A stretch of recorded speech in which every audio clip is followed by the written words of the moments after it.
retrouve avec une vidéo prise de poids pré-ramadan parce que je ne sais pas si vous êtes comme moi, mais pendant le ramadan, je perds énormément de poids. Et quand je dis énormément, c'est vraiment beaucoup de poids, c'est genre 5-6 kilos.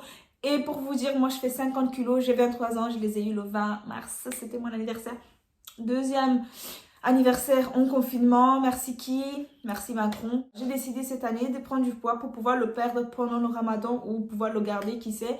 Mais en tout cas, je ne veux plus descendre plus bas que les 50 parce que je n'aime vraiment pas ce que je vois quand je descends à 45 kilos. Mes jeans, ça ne va plus. Enfin, c'est plus... J'aime bien mon poids à 50 kilos ou plus, quoi. Donc voilà. Après le ramadan, je reprends très vite du poids. Enfin, j'ai pas de problème. Je stagne à 50 kilos, sans plus, sans moins. Donc ça me va très bien comme ça. La première chose que j'ai fait pour cette prise de poids, c'est que j'ai fait un essai. Donc un essai de 2 semaines.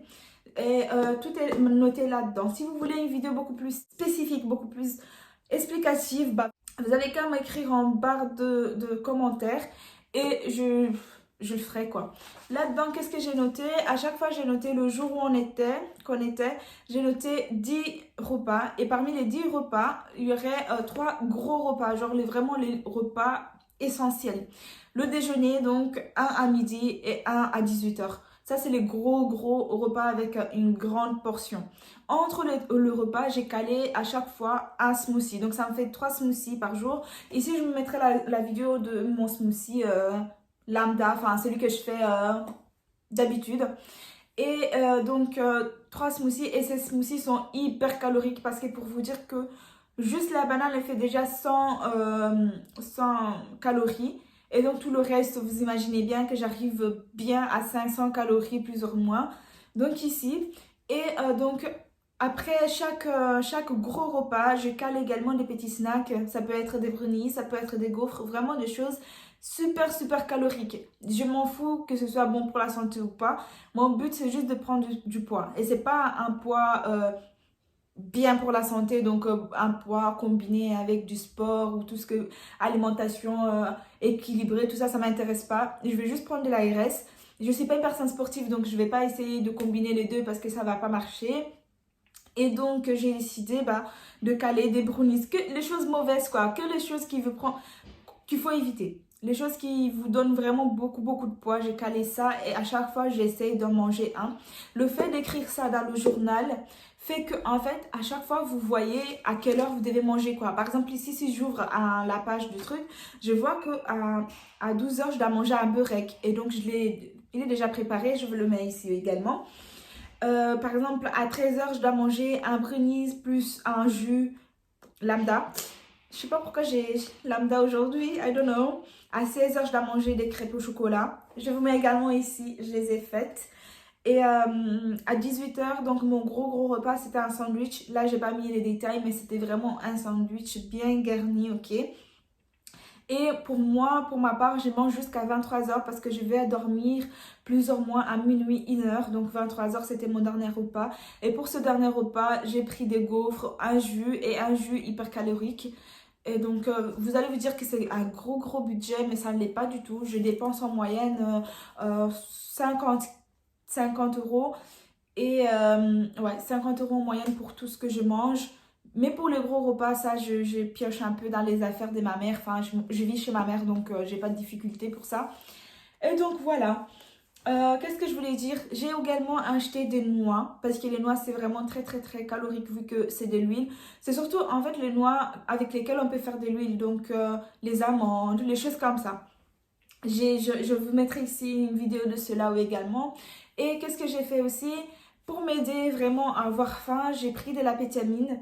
Vous allez voir vraiment le résultat. Si vous voulez vraiment prendre du poids, cette vidéo elle est vraiment faite pour vous.